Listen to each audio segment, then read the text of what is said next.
이제 우리 함께 찬양하시겠습니다. 나 못 가도 주님을 바꾸지 않으리 라고 하는 찬양입니다. 함께 부르시겠습니다.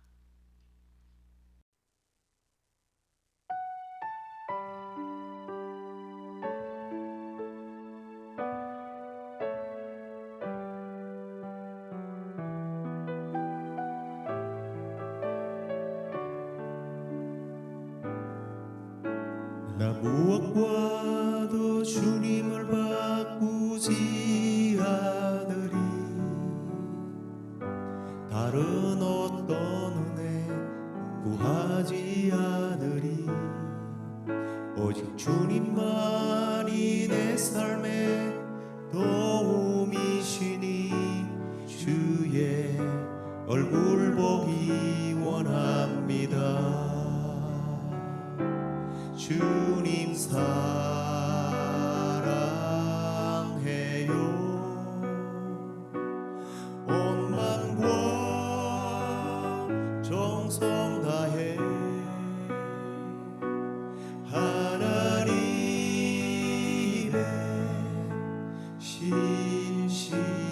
신실한 친구 되기 원합니다. 주님 사랑해요.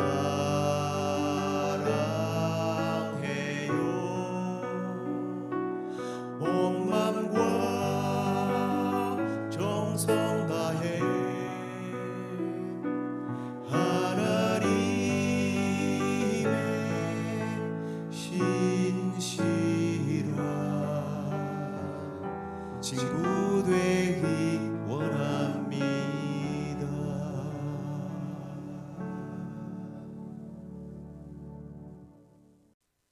다 함께 사도신경으로 신앙 고백드리겠습니다.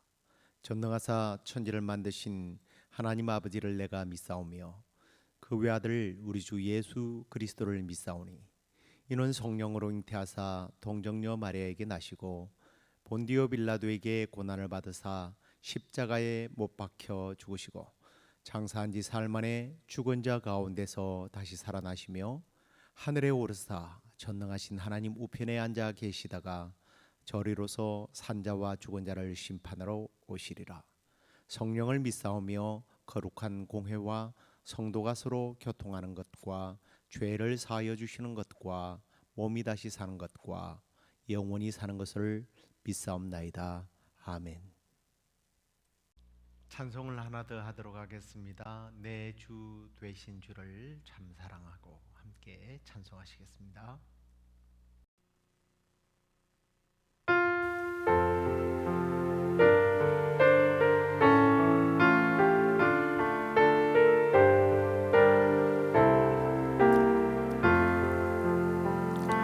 내 주 되신 주를 참 사랑하고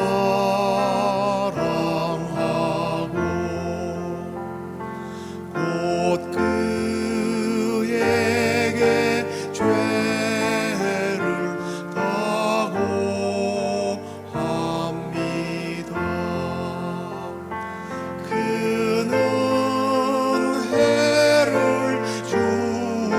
주신 내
생에 힘쓸 그 큰 의무는 주 예수의 덕을 늘 기리미로 숨질 때에 다시 내 할 말씀은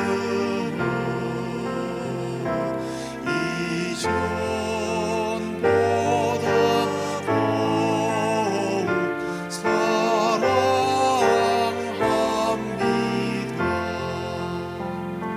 그 영광의 나라 나 들어가서 그 풍성한 은혜 늘 감사하리.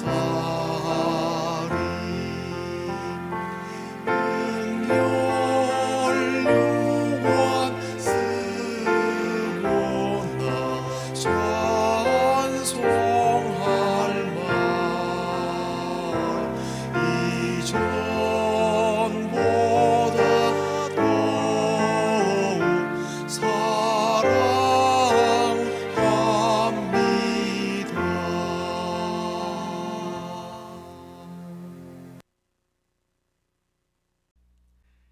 이제 하나님 말씀을 보시도록 하겠습니다.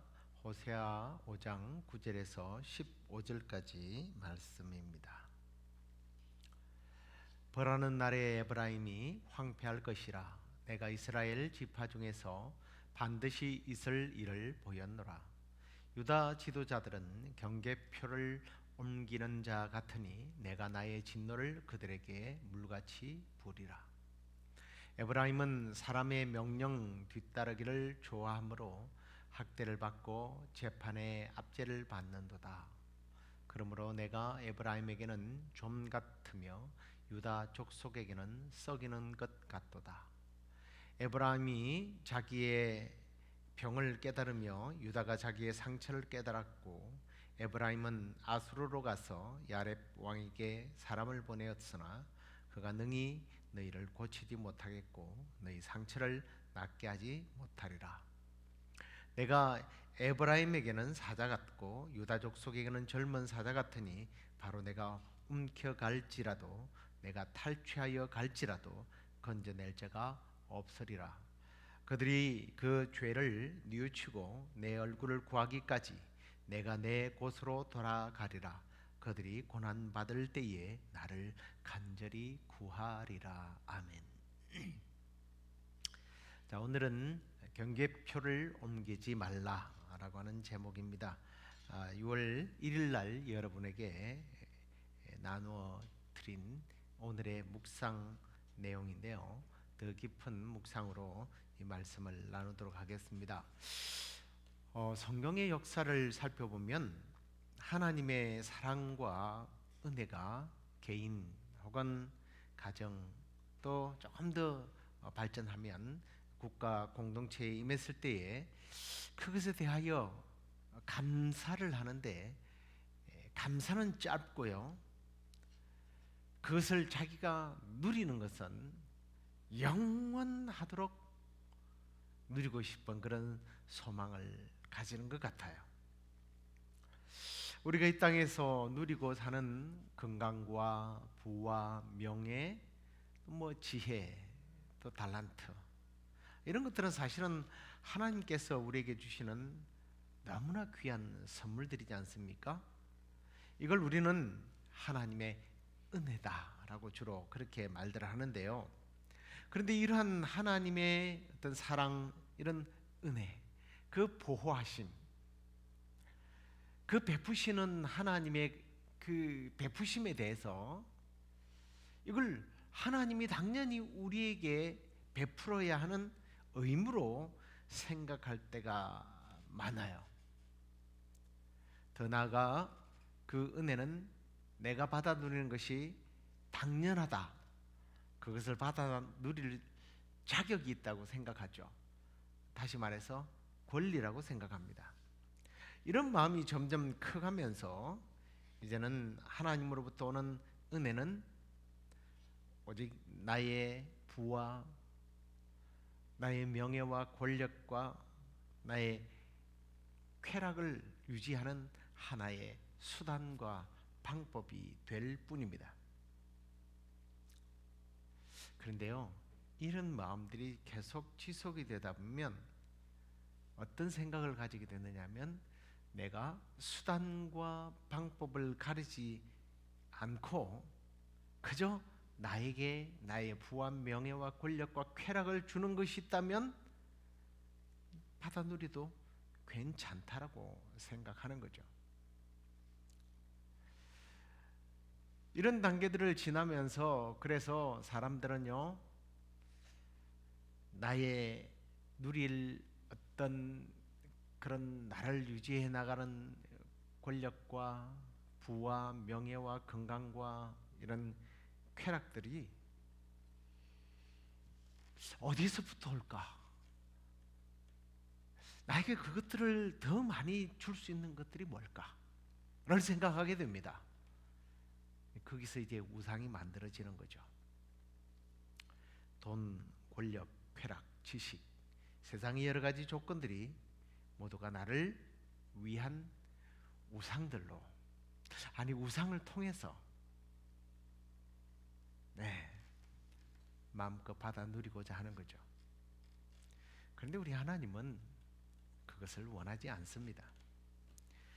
하나님께서 이스라엘 민족에게 그래서 10계명을 주실 때에 제일 먼저가 뭐예요? 1계명이 나 외에 다른 신을 너에게 두지 말아라. 하나님은 결코 우상을 용납하지 않으셨다는 거예요. 그러면서 이 계명에 가서는 너를 위하여 새긴 우상을 만들지 말아라. 그것에 절하지 말아라. 섬기지 말라. 이러면서 하나님이 뭐라고 그러시느냐 하면 나는 질투하는 하나님이다 라는 말씀을 합니다. 신이신 하나님께서 어떻게 인간에게 질투를 하신다? 아니 만왕의 왕이시고 신중의 신이라는 분이 다른 우상을 섬기는 인간들을 바라보면서 질투를 한다. 좀 이상하게 여겨질 수도 있을 겁니다. 하나님은요, 자기 외에 다른 대상을 사랑하거나 혹은 헌신하고 예배하는 것을 원하지 않는다는 강력한 뜻을 인간 사이에서 일어나는 어떤 질투로 표현을 하고 있는 거예요. 사실 하나님은 그 백성들을 얼마나 사랑하는지 몰라요. 하나님의 그 뜨거운 사랑은요, 아무도 못 말리는 사랑 아닙니까? 아들까지 주는 사랑이니까 이건 대단한 사랑입니다. 엄청난 열정이죠. 그런데 보세요, 이걸 남녀관계로 하나님께서 표현을 했다고 그랬는데 한번 남녀관계로 한번 풀어볼게요. 자, 한 남자와 여자가 서로 사랑합니다. 사랑하는데 제3자가 끼어들면 질투가 나는 게 정상이죠. 질투가 나지 않으면 그 사랑은 거짓일 수가 있는 거죠. 그래서 사랑은 전부가 아니면 전부라는 말이 있는 겁니다. 내가 너희를 전부를 주어서 사랑한다면 너희도 나를 사랑하라는 거예요. 하나님이 전부가 되어야 된다는 거예요. 그렇지 않으면 배반이죠. 사랑을 배반하게 되면 하나님은 나를 미워하는 것으로 간주하겠다 그러면서 십계명에 보니까 그 죄를 갚되 아버지로부터 아들에게 3, 4대까지 이르게 할 것이다라고 출애굽기 20장 5절 이하에 보면 설명을 하십니다. 이 부분을 보면서 하나님이 좀 쿨하지 않아서 자기를 사랑하지 않는 자를 3, 4대까지 걸쳐서 벌을 내린다고 그렇게 평가하시렵니까? 그런데 보십시오. 6절에 가서는요, 그 3, 4대와 비교되지 않는 말씀을 하십니다. 하나님을 사랑하고 그 계명을 지키는 자에게 하나님께서 은혜를 베푸시는데 3, 4대가 아니라 몇 대까지? 1000대까지 은혜를 베풀겠다고 말씀하십니다. 여러분, 남는 장사 아닙니까? 3, 4대와 1000대를 어떻게 비교할 수 없겠습니까? 그런데 사람들은요, 이 천대의 축복을 버리고 3, 4대의 저주의 심판을 받아들이는 어리석은 행위를 하고 있다는 겁니다. 그 어리석은 모습이 바로 호세아서에 나오는 이야기예요. 그걸 호세아는 지금 선포하고 있는 겁니다. 아무튼 이 하나님의 놀라운 축복의 약속을 잊고 살아가는 이스라엘은 점점 하나님과 멀어지게 되죠. 그러면서 자기를 위하여 복을 줄 수 있다고 믿었던 우상들을 만들어 섬기기 시작한 겁니다. 아마 그 당시 유대인들에게 물어보면 자기들은 결코 하나님을 떠났다고 말하지 않을 겁니다. 여전히 그들은 하나님의 백성입니다. 그래서 하나님의 백성이기에 하나님도 섬깁니다. 하나님으로부터는 복도 받기를 원합니다. 하지만 우상이 주는 그 달콤한 복도 누리기를 바라고 있었던 거죠. 이걸 우리는 남녀간의 관계로 다시 풀어서 말씀드리면 양다리를 걸치는 거죠. 그래서 그러면 안 된다고 여러 선지자들을 통하여 선포를 하지만 받아들이지 않습니다. 그래서 하나님은 결국은 심판하기로 하셨다는 거예요. 그래서 오늘 본문 9절에 하나님께서는 벌하는 날이 임할 것이다 라고 경고를 하게 됩니다. 근데 이건 경고가 아니고 사실은 확정이에요. 확정이에요. 그래서 하나님은 경고가 아니라 9절에 보면 반드시 심판하신다라고 말씀을 합니다. 자, 이미 벌하는 날이란 날로 하나님께서 선포를 해버렸다는 거예요. 반드시 심판하겠다는 거예요. 북이스라엘이 심판을 당했던 것처럼 남유다도 심판을 하겠다는 겁니다. 그러면 하나님께서 반드시 심판해야 되는 이유가 뭐냐? 바로 오늘 말씀에 보면 경계표를 옮겼다는 거예요. 이 경계표는 신명기 19장 14절에 보면 이 경계표를 옮기면 저주를 받을 것이다 라고 경고를 하고 있습니다. 이게 이제 경계표는 개인이나 집단이 소유한 어떤 경계를 말하는 거죠. 그런데 이 표는 다른 말로 바꿔서 말하면 어떤 도리라고 저는 좀 바꾸고 싶어요. 또 다른 말로 뭐 이게 더 신앙적으로 바꾸면 이제 율법이 되겠죠. 하나님 백성들이 하나님 말씀의 도리를 지키지 않았다는 겁니다. 지금 이스라엘 백성들은 하나님의 심판을 받아야 할 이유는 하나님의 말씀, 하나님의 백성으로서의 살아야 할 어떤 도리가 있는데 이 도리를 넘어선 겁니다. 이걸 경계표를 옮겼다, 도리를 지키지 않았다라는 말로 해석을 할 수 있죠. 그러면 이들은 경계표를 옮겼다는 것이 뭐냐 하는 겁니다. 좀 구체적으로 이 경계표는 하나님께 대한 경계표를 옮긴 거예요. 다시 말해서 앞에 말씀드린 것처럼 하나님에 대한 도리를 지켜야 하는데 그걸 지키지 않았다는 겁니다. 나라와 나라 간의 경계성이 있어요. 그 경계를 침범하면 당연히 방어권 차원에서 상대방을 공격하게 됩니다. 이런 나라와 나라 어떤 지역과 개인의 경계표가 자기 권리, 자기 소유에 대한 문제로 뭐 지금도 여전히 그렇습니다. 그런데 이런 경계나 도리는 소유만이 아니죠. 어떤 문화와 정서의 정신적인 부분이죠. 우리 신앙인들은 신앙적인 부분이라고 말할 수도 있습니다. 제가 앞에서 잠깐 말씀드린 남녀간의 양다리를 걸치는 부분으로 조금 더 확대를 해서 이야기를 해볼게요. 자, 이스라엘 사람들은 하나님과 우상 사이에서 양다리를 걸치고 있었던 겁니다. 그런데 얼마나 어느 쪽을 더 많이 사랑하느냐?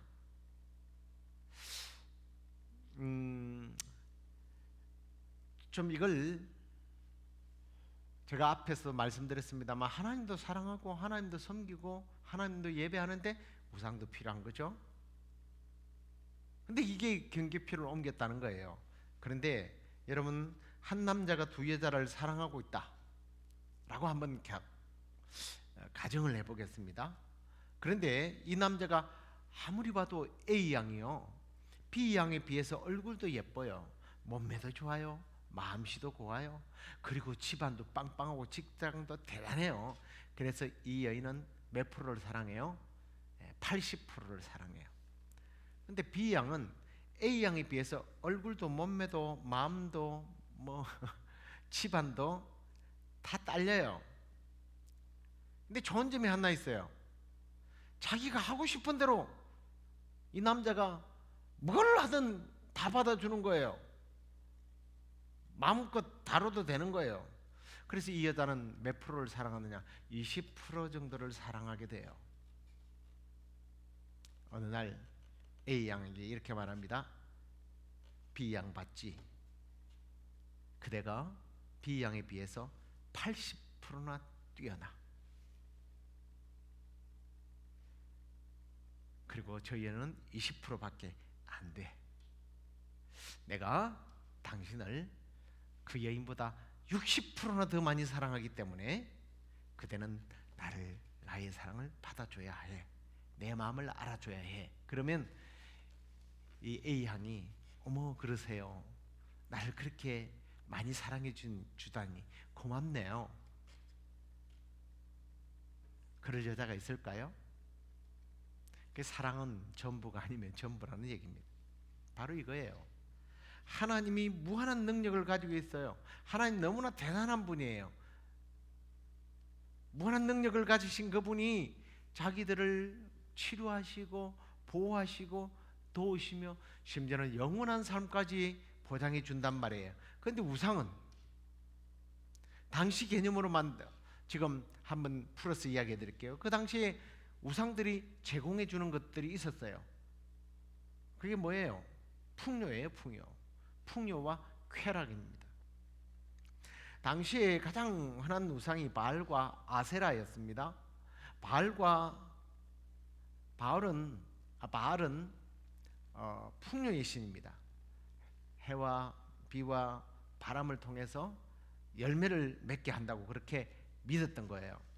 비와 바람과 공기와 태양을 통해서 풍요를 주시는 분이시다, 이런 착각을 했습니다. 여러분, 그것을 창조하신 분이 하나님이시잖아요. 근데 그들은 바알이라고 생각하고 믿었던 거예요. 배부르게 해주는 신이죠. 근데 그 바알이 죽습니다.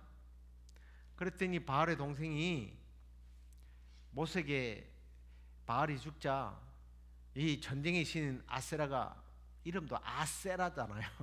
이 센 여자가 가가지고 모세를 죽이고 자기 오빠의 시신을 찾아와서 부활을 시켜요. 어떻게? 섹스를 통해서 바알을 살립니다. 그래서 바알과 아세라는 동시에 이렇게 섬겨져요. 동시에 섬기는데 그 신전에서 예배를 하고 나면 장녀들이 남자 성도와 여자 성도들을 상대해 줍니다. 쾌락을 제공해 주는 거죠. 그래서 풍요와 쾌락을 준단 말이에요. 그러니까 그 풍요와 쾌락을 준다고 생각해서 이스라엘 백성들은 마음이 거기에 뺏겨버린 겁니다. 경계표가 하나님에서 우상으로 옮겨진 거죠. 그러면서도 여전히 여기는 몇 프로, 여기는 몇 프로, 뭐 이러면서 줄달리기를 하고 있는 거예요. 하나님을 믿는다고 말해요. 그걸 하나님은 원하지 않습니다. 그리고 실제적인 그런 마음이 빼앗긴 것에 대한 이야기를 16절을 오늘 말씀에 보면 14절인가요? 15절에 보면 그 말씀을 하시죠. 바로 열왕기하 16장 7절에 보면 아람 왕과 북이스라엘 왕이 유다를 공격하게 되는데, 그때에 이 아하스는 하나님께 구하는 것이 아니라 아수르 왕 빌레셀에게 가서 도와달라고 요청을 해요. 어떻게 요청하느냐? 이렇게 요청을 합니다.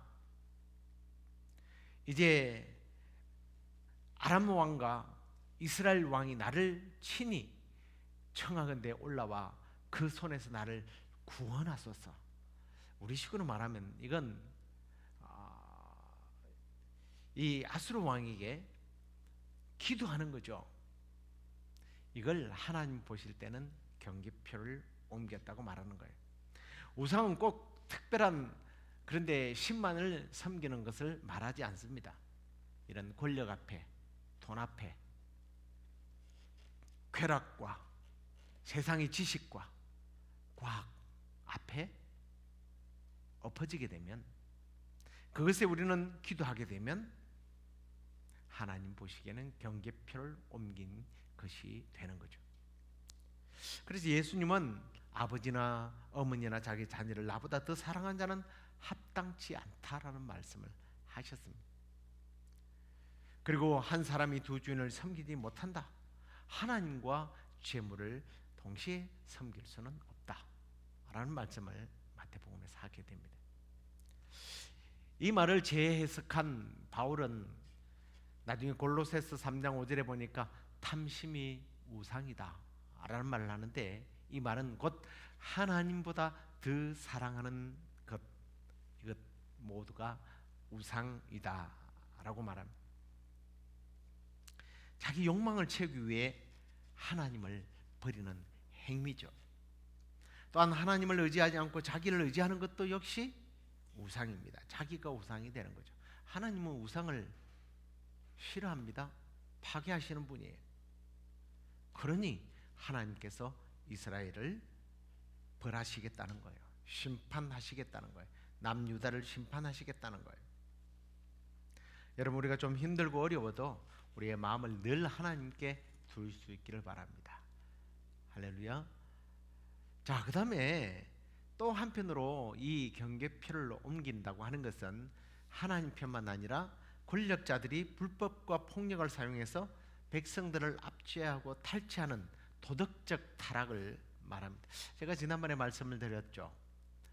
위에서 타락이 일어나면 국민들도 일반 평민들도 역시 타락을 한다라고 말씀을 드렸습니다. 이 도덕적 타락은 6계명부터서 마지막 10계명까지의 계명들이죠. 5계명부터서 시작이죠.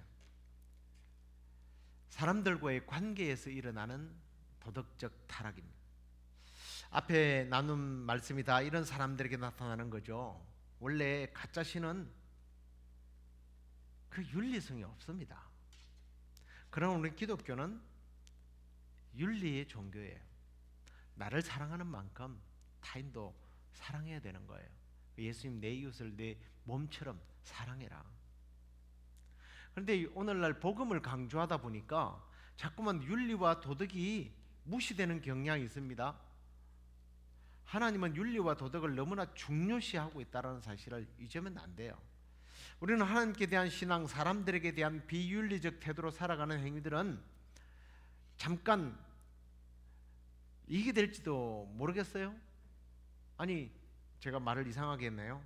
하나님께 대한 비신앙적인 부분, 또 비윤리적인 부분, 이게 잠깐 유익이 될지도 모르겠어요. 그런데 끝내는 자기 것을 다 잃어버리는 불행을 낳게 된다는 것을 오늘 호세아 선지자는 남유다를 향한 경고를 통해서 우리에게 하나님은 말씀하고 있습니다. 사랑하는 성도 여러분, 여러분의 본능은 하나님을 떠나서 마음대로 살아보라고 오늘도 아마 여러분의 마음을 충동질할 겁니다. 그것도 아니면 하나님도 필요하지만 이방신의 도움도 필요하다. 권력과 돈과 명예, 쾌락을 여러분들에게 강요할 거예요. 그걸 누리면서 살아보라고. 그것 수단과 방법을 가리지 않고 가진다고 해서 그게 죄가 아니라고 그렇게 유혹할 겁니다. 아니, 그런 여러 신을 섬기면 내가 더 이 땅에서 풍성한 삶을 살 것이라고 이야기할 거예요. 살 것 같은 착각에 빠질 거예요. 이럴 때에 우리의 마음의 초점이 결코 하나님으로부터서 흐려져서는 안 될 것입니다. 우리 모두가 하나님만 바라보며 살아가야 할 것입니다. 세상 모든 사람이 자기들 마음대로 살아가고 있다 할지라도 이런 시대적 조류에 우리가 끌려가지 말고 우리의 마음이 빼앗기지 말고 하나님 사랑과 이웃 사랑을 실천하면서 하나님 주시는 진정한 복을 누리며 살아가는 저와 여러분 되기를 주의 이름으로 축원합니다. 기도하겠습니다. 사랑의 주님, 이 시간 우리의 시선이 우리의 마음이 오직 주께만 향하기를 원합니다. 우리의 마음이 흔들리지 않기를 원합니다. 우리의 마음의 경계표가 옮겨지지 않기를 원합니다. 성령의 충만을 우리에게 허락해 주셔서 우리가 하나님만 바라보고 하나님만 섬기며 하나님만 예배하고 하나님으로부터 오는 귀한 은혜에 만족하며 사도 바울처럼 자족할 줄 아는 신앙인이 되게 하여 주옵소서. 더 나아가 우리가 윤리성을 가지고 이웃을 내 몸처럼 사랑하며 아끼며 이해하며 돌보며 베푸는 삶을 살아가는 저희들 되게 하여 주옵소서. 내일 또 우리가 예배를 통해서 귀한 하나님의 주실 은혜를 사모합니다.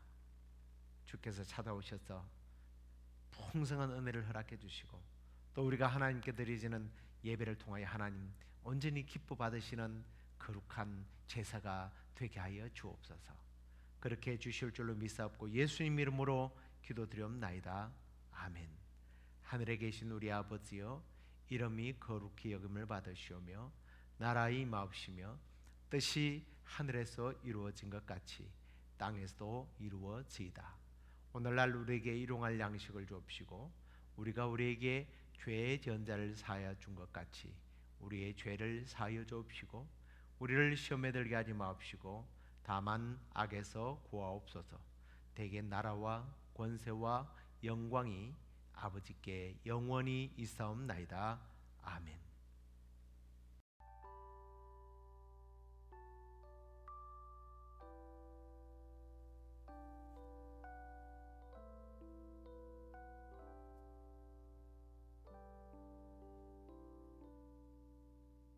하나님 나에게 부으시는 놀라운 은혜 기억하고 만족해 하시니 주 내게 부족함이 없으리로다. 주 내게 부족함이 없으리로다. 마음의 의심을 거두고 주 바라보며 하나님 나라와 그의 의를 향하여 나의 삶 그분께 온전히 맡기니 주 내게 부족함이 없으리로다.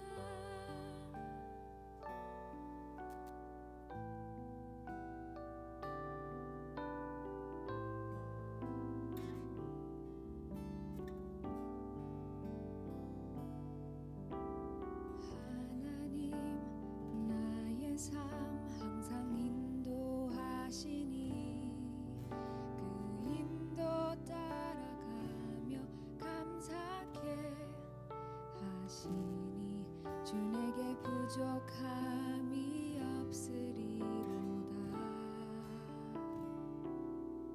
주 내게 부족함이 없으리로다.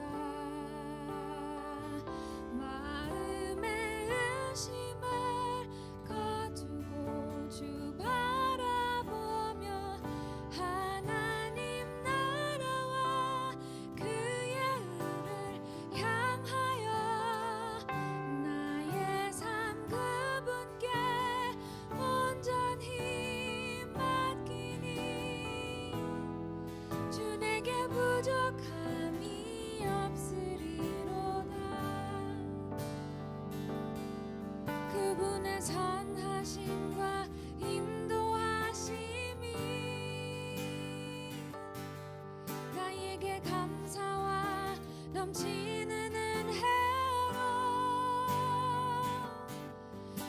거룩한 하나님 동행하시니 나에게 기쁨이 넘쳐나네 마음의 의심을 거두고 주 바라보며 하나님 나라와 그의 의를 향하여 나의 삶 그분께 온전히 맡기니 주 내게 부족함이 없으리로다 마음의 의심을 거두고 주 바라보며 하나님 나라와 그의 의를 향하여 나의 삶 그분께 온전히 맡기니 주 내게 부족함이 없으리